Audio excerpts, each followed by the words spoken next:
Mengapa reformasi jalan di tempat? Apa yang dapat dilakukan untuk mengembalikan semangat reformasi? Simak pembahasannya dalam Satu Meja The Forum pukul 8:30 malam ini live di Kompas TV. Polisi dan Bea Cukai ungkap penyelundupan rokok elektrik mengandung obat bius. Pengungkapan seret seorang publik figur yang diduga jadi barang. Masih bersama saya Budiman Tanurjo di Satu Meja The Forum. Mas Ukidi, tadi Mas Kodari mengatakan bahwa reformasi sebenarnya sudah selesai ketika konstitusi di amandemen 4 tahap dan mengatakan bahwa sekarang kekuasaan sudah berserak, presiden tidak lagi dibatasi kekuasaan, partai politik juga banyak. Kalau menurut Anda itu cukup kriteria seperti itu? Saya kira kita perlu memberikan satu refleksi yang lebih filosofis tentang reformasi. Betul peristiwa itu berlangsung 27 tahun silam, tapi sebenarnya kita merasakan bahwa api reformasi telah padam. Telah padam. Api reformasi itu terpusat pada satu ide besar tentang negara. Transisi dari negara otoriter ke demokrasi. Tetapi apa yang terjadi 27 tahun kemudian, ada satu proses pembalikan dari demokrasi ke otoritarianisme itu sendiri. Dan ini terjadi melalui satu pertunjukan yang oleh Profesor Harvard Stephen Levitsky sebut sebagai the weaponized state. Negara sebagai senjata politik bagi keberlangsungan pemerintahan otoriter yang kompetitif. Ini terjadi di Amerika ketika Amerika akhirnya memilih Trump sebagai produk dari demokrasi tak langsung. Demokrasi tak langsung sebenarnya sebagai jawaban atas kekhawatiran para pendiri Republik Amerika bahwa demokrasi langsung itu bisa menghasilkan para demagog.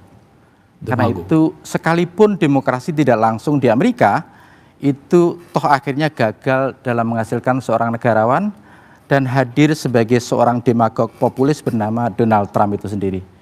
Jadi Anda bisa bayangkan bahwa Amerika dengan tradisi demokrasi yang sudah hampir 2,5 abad silam, dengan kelas menengah yang cukup kuat, fondasi institusi demokrasi yang sudah mapan, toh akhirnya terjadi apa yang oleh Profesor Stephen Levitsky sebut sebagai jalan Amerika ke arah otoritarianisme yang kompetitif.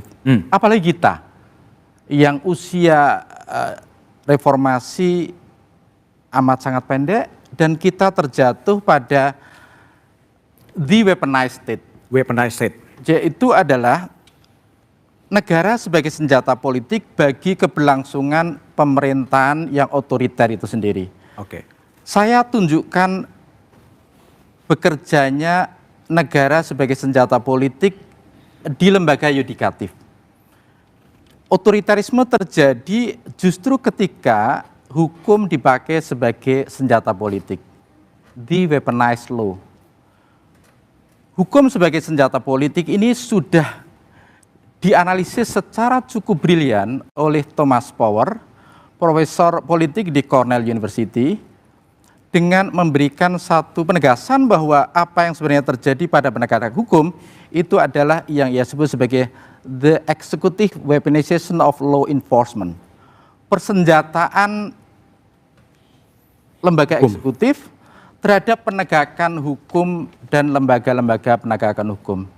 Ini terjadi dengan kita melihat bagaimana hukum dipakai sebagai senjata politik bukan hanya untuk membangun koalisi besar yang disebut dengan big government, tetapi juga untuk melakukan politik ketakutan dan politik intimidasi kepada para pesaing politik.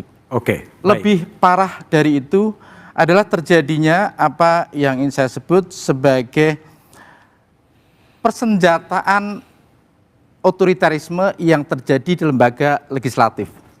Sehingga kita temukan bagaimana lembaga legislatif itu tidak lagi memiliki suara-suara kritis untuk berbicara, menyalurkan aspirasi dan kepentingan rakyat, tetapi justru tunduk pada kekuasaan yang tiranik itu sendiri. Sehingga koalisi super mayoritas yang terjadi di parlemen itu menandakan bahwa kekuasaan otoriter telah membungkam wakil rakyat Oke. agar mereka tunduk pada kehendak kekuasaan yang otoriter itu sendiri. Oke, itu masuk ide. Saya ingin dengar Kang Aceh, dulu juga aktivis, sekarang berada di Gubernur Lemhanas gitu. Apakah punya pandangan yang lain? Dan kan hukum harus digunakan sebagai alat politik, reformasinya sudah selesai. Gimana Kang Aceh? Ya, satu hal yang saya kira yang menjadi kemewahan di era reformasi yang tidak didebatkan pada era sebelumnya, saya kira soal kita menikmati kebebasan dan demokrasi. Menikmati. Dan saya kira itu sesuatu yang tidak pernah kita dapatkan di era sebelumnya. Ada diskurs, ada berbagai perdebatan, ada berbagai perbincangan yang Ada satu meja. ada satu meja dan lain sebagainya. Mejanya banyak. Dan saya selalu menyampaikan mungkin kalau gara-gara reformasi ini orang seperti saya, orang sipil bisa menduduki jabatan sebagai gubernur Lemhanas ya. Dulu nggak mungkin ya. Padahal dulu saya kira tidak mungkin bisa menduduki jabatan posisi seperti itu. Tapi satu hal sekali lagi bahwa kemewahan yang kita dapatkan hari ini adalah soal demokrasi. Yang kedua, bahwa dengan ruang demokrasi tersebut kita tadi Mas Kodari menyampaikan ada satu koridor yang kita batasi bersama, ada aturan yang telah disepakati bersama di mana konstitusi kita secara tegas memberikan ruang bagi proses pembatasan kekuasaan, bagi proses pembagian kekuasaan yang lebih yang lebih baik tentu dibandingkan dengan era sebelumnya. Tadi ada supremasi sipil yang seperti didiskusikan di awal dan berbagai aturan yang memungkinkan bagi, saya kira semangatnya adalah bagaimana membangun kepercayaan agar rakyat bisa diberikan keleluasan untuk menentukan suara mereka begitu. Nah, karena itu dengan koridor yang telah disepakati bersama di era reformasi dan kebebasan tersebut, maka ya sekarang kita bisa menikmati itu semua. Menikmati. Ya. Buah reformasi. Buah dari reformasi tersebut. Walaupun tentu saya harus sampaikan bahwa demokrasi ya adalah sebagai instrumen untuk bisa mencapai apa yang menjadi tujuan berbangsa dan bernegara gitu. Kalau bahasa Lemhanasnya itu begitu. Gitu. Nah, namun tentu sekali lagi ini adalah ruang di mana proses instrumen untuk bisa mencapai apa yang menjadi tujuan sebagai, kalau dalam bahasanya Bung Karno itu sebagai jembatan emas. Jembatan emas. Menuju cita-cita proklamasi begitu. Nah, untuk bisa mencapai itu dengan koridor yang sudah disepakati bersama, ya kita di situ bisa berdebat, ya, melalui bagaimana regulasi yang kita buat, melalui bagaimana aturan yang kita buat, itu harus berdasarkan pada apa yang menjadi mekanisme yang telah diatur di dalam baik konstitusi kita maupun aturan-aturan yang telah disetujui di lembaga-lembaga demokrasi kita gitu. Oke. Jadi saya kira itu sebuah hal yang kita bisa nikmati bersama. Namun tentu saya kira tidak ada sesuatu yang sempurna. Ya. Justru dengan demokrasi itu kita akan selalu berproses dan berdialektika.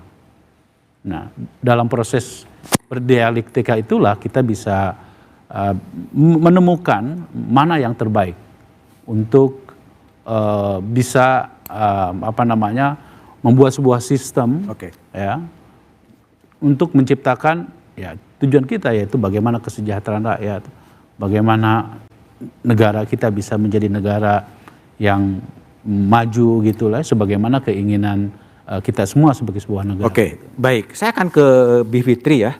Tadi kalau Kak Aceh kan bilang kalau tidak ada reformasi, Kang Aceh tidak mungkin jadi gubernur Lemhanas. Ya. Sekarang reformasi, baliknya juga militer bisa masuk ke jabatan sipil. Tapi jawabannya setelah jeda berikut ini.